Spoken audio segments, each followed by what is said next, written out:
উনুন ধরে গেছে, আমি কড়াই বসাই দিলাম। আমি আজকে শাক ভাজা করব।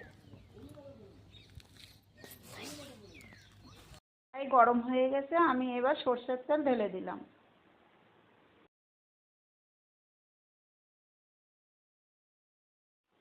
ফোড়নে গোটা জিরে দিয়ে দিলাম।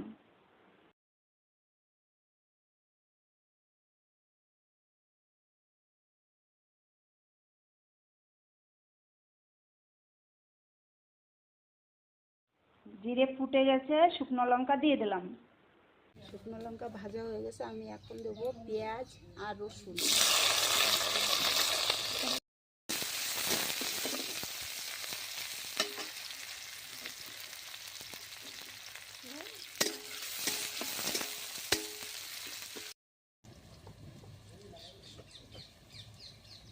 এবার দেবো কাঁচা লঙ্কা।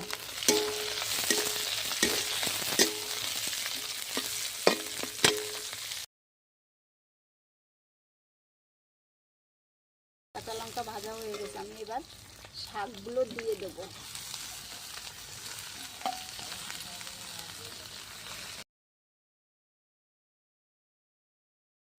পরিমাণ মতন লবণ দিয়ে দিলাম।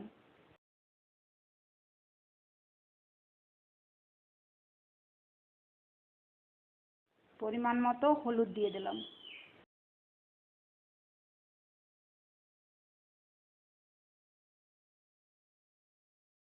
ঢাকা দিয়ে দেবো যাতে জলদি সিদ্ধ হয়ে যায়।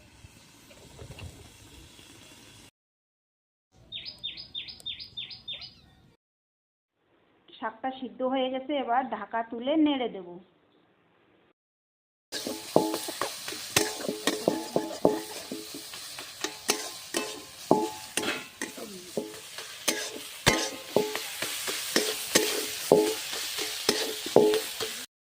শাক ভাজা হয়ে গেছে, তুলে নেব।